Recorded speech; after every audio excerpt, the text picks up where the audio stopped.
Welcome to Solutions Rising. I'm Rachel Branch, and I am honored to be beginning my 12th year as creator and producer of Solutions Rising. Each year, I highlight 1 Billion Rising, which I joined in March of 2012. 1 Billion Rising continues to expand its presence on V-Day, February 14th, International Women's Day on March 8th, and Earth Day on April 22nd. Each year I honor V, formerly Eve Ensler, and all those whose life work is to stop rape as a weapon of war, the violence against women and girls, women of color, Indigenous women, and the LGBTQ community, all who have suffered and continue to suffer from all forms of unconscionable violence and atrocities. Joining me for this program is Dr. Gloria Caballera Roca, and we both believe strongly that there is an ongoing and increasing assault on women and girls and their rights to be safe and free. It is an honor each time Dr. Caballera Roca agrees to be a guest on Solutions Rising. She has recently been elected as a Holyoke School Committee member and is a professor at Bard Micro College at the Care Center in Holyoke, among other very important educational teaching positions in Holyoke. Her life is committed to advocacy, standing up and speaking out for peace and justice, and bringing forward stories and information about the oppressed in our seriously troubled world.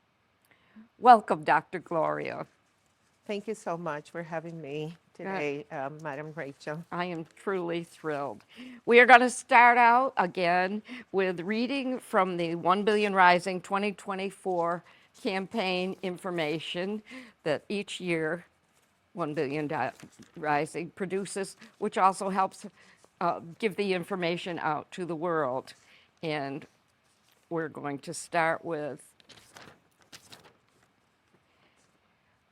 are you going to start? Yes.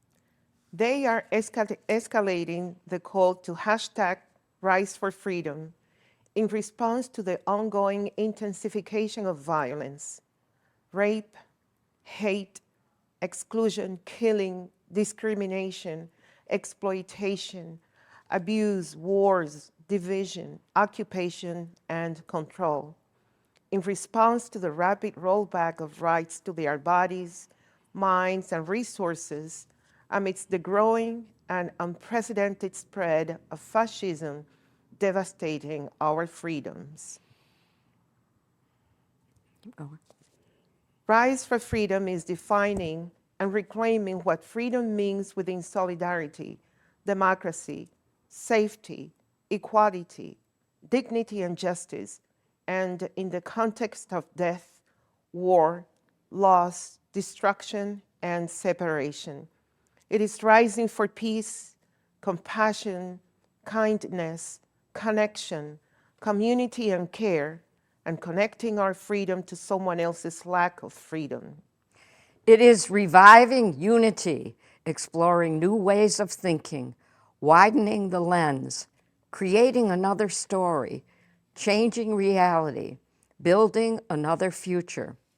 It is the evolution of love and being the world, the new world. As we rise for freedom in 2024, we call on the world to rise in solidarity and create, produce, and stage Rising Freedom Festivals, festivals of art, dancing, healing, empowerment, community, connection, planting, touch, music, body, imagination, love, honoring the earth, interconnectedness.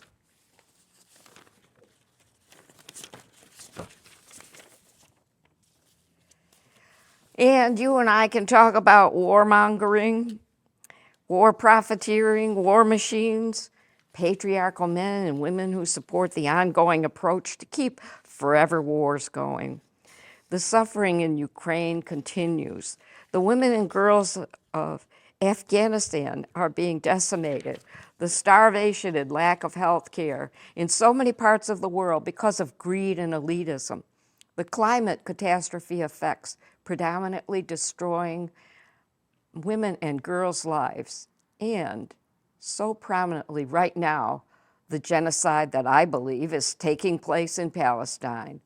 Wars continue to create unspeakable terror for women and little girls, the elderly and the disabled, the most vulnerable, and leave lasting imprints that destroy their whole lives and any possibility of any civilized state of being. These beautiful human beings, through no fault of their own, especially those being born as little baby girls, are now facing unthinkable terror, starvation, extinction, and there are thousands and thousands of children impacted and have no resources or any humane way to protect themselves. And Gloria, you and I know that this is going on in other countries. Yes, and as you highlighted just two of them, but let us not forget the women and children and all the humanities, the human beings in Yemen, Yep. in Libya, in Syria, in Ethiopia, in Haiti, in Central and around the world where there is wars, wars that have been silenced, and wars that have been declared, or wars that are just launched for, profiteering out of the deaths and dismemberment of human beings that for me are all sacred human beings. So this is our call for rising up, Yes. for to find solutions, diplomatic solutions to solve the problems that we are facing for so many decades, which is the destruction of the human race as well as Mother Earth. Yes. Yes. And of course, front and center appears to be Palestine and Ukraine, but all these others also. And of course, for me personally, having been caught in the Six-Day Arab-Israeli War in 1967, being evacuated on June 8th, and reading about what is happening in Libya, it is so personal, but every one of them is personal and sacred, and these are sacred human beings that are being defiled unjustly. And yes, I will continue, we will continue continue. doing this program and speaking up any way we can, and hopefully Yeah. Solutions Rising will still continue to try to contribute to a rise for freedom. And I appreciate what you just said. I find this space as, an educational platform for the rest of our compatriots here in the Yes. United States. There's so much that needs to be visibilized and amplified. And I guess that's what your program, tries to do, educate people as to what is going on, what is it that we should be paying attention to, the humanity, the common humanity that really unites all of us, regardless of how we look. What is our common humanity? Yes. And I think these days when it's so hard to have hope, I seem to find hope in anything each and every one of us can do matters. And I always want to hope that our audience who's watching and listening will say, oh, I could do something. Yes. I could do something. And now we're going to take a little time. Of course, I always honor Eve Ensler, who is now V, and she has written a book, In the Body of the World, which I've spoken on other programs. And she suffered from cancer and one of the founders of the City of Joy in the Democratic Republic of the Congo. And I have two pieces that Gloria and I are going to share together. She had cancer, and her journey of cancer and uniting her body with the body of the world as she fought cancer. And City of Joy is a place that tries healing for women who've been raped as a weapon of war and Yes. the horrific atrocities they have gone through.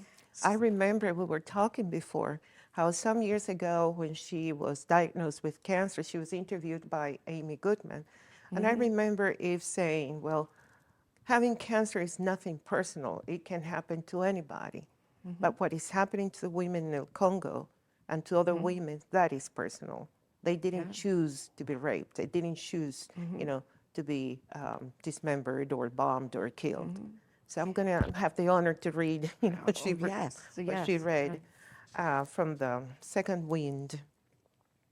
And there's I think, a Zen saying. Is there a Zen saying at the top of the page there? Yes, Yes, I found that rather yes. interesting. Live live as if you were already dead. That's a Zen admonition. That's a profound. Very profound. Live as if you were already dead. Yeah. Yes.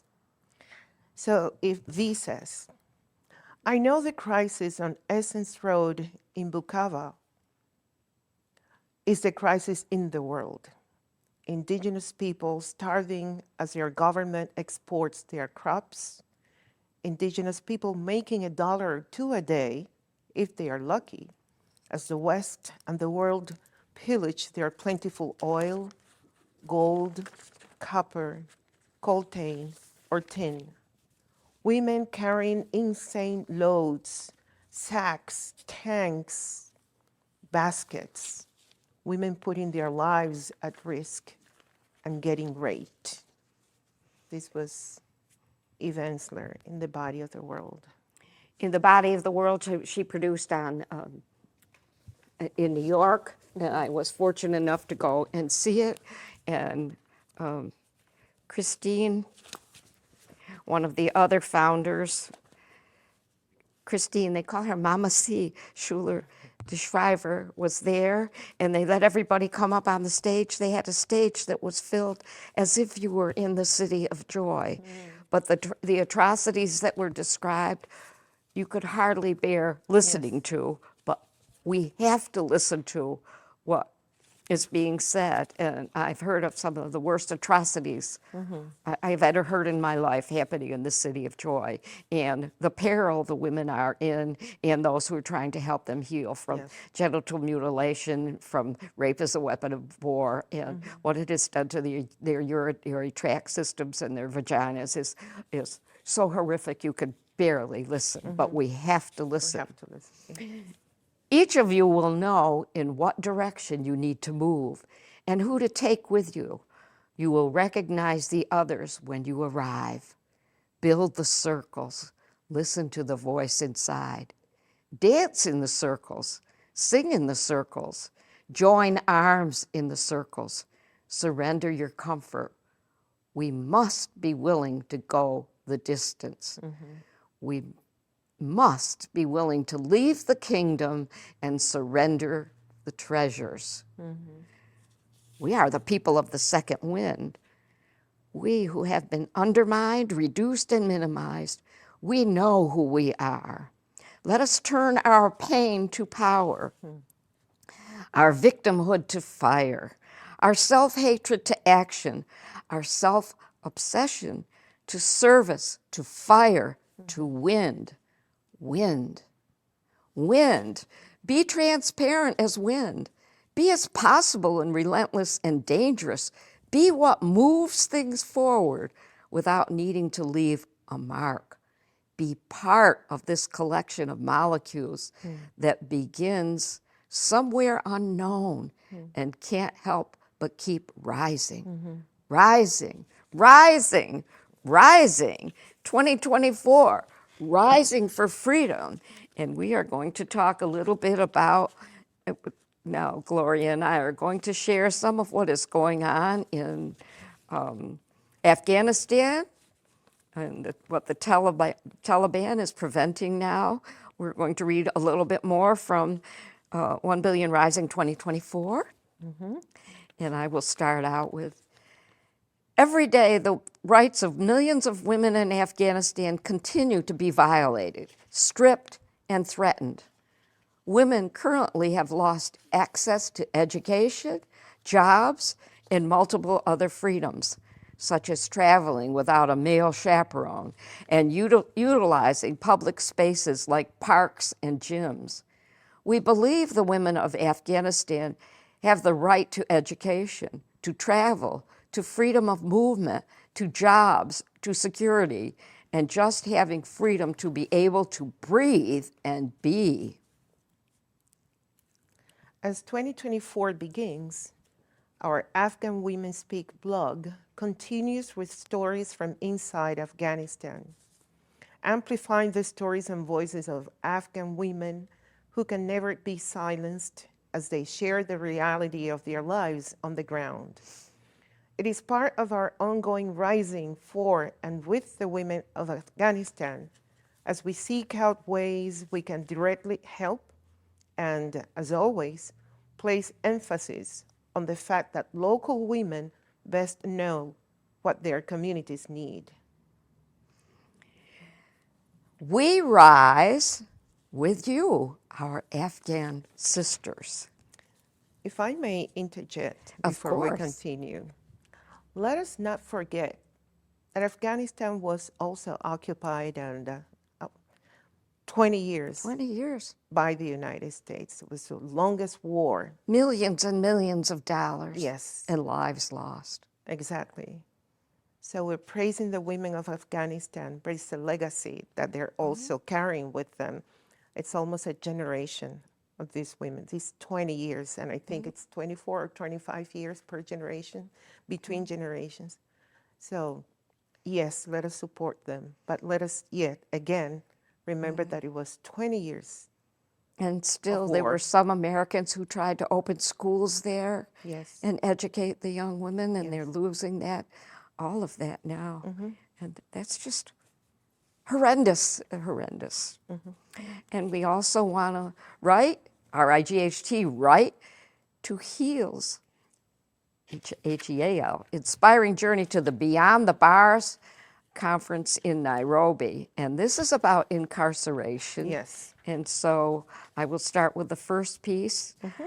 VDA's Beyond Incarceration project continues to amplify the experiences of incarcerated and formerly incarcerated women.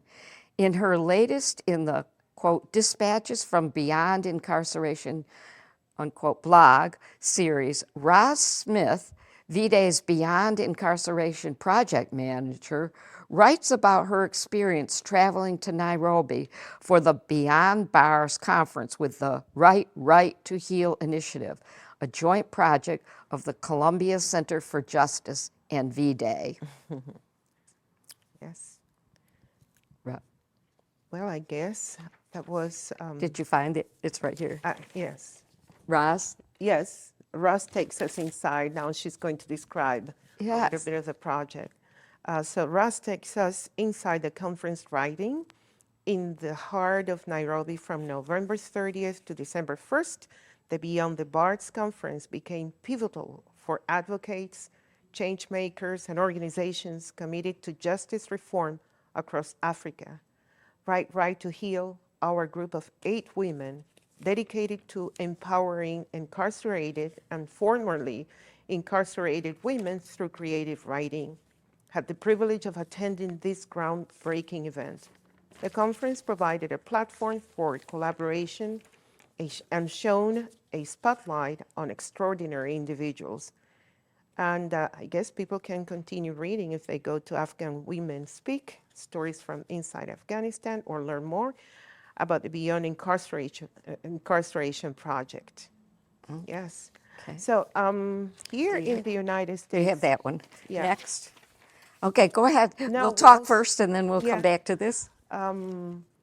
A couple of years ago, or I should say 3 or 4 years ago, I was involved on a call for at least the stopping of the building of jails for women. And these were $50 million under Baker's administration, the previous governor. I hope that Maura Healey, stop building more prisons for women and girls in the state of Massachusetts. But those are millions of dollars that instead of being invested, in programs that would prevent women and girls from falling through the cracks. So I hope that they do something that is educational, that is Oh, yes, artistic, and, that really helps women and girls, and not just to Yes. put them in jails here. Well, Sergeant Lindsay Maynard just becoming the executive director of Second Street, Second Chances, formerly incarcerated women. congratulate her. I'm delighted that she's doing this. Money like that should be going to prevent women from being incarcerated in the first place.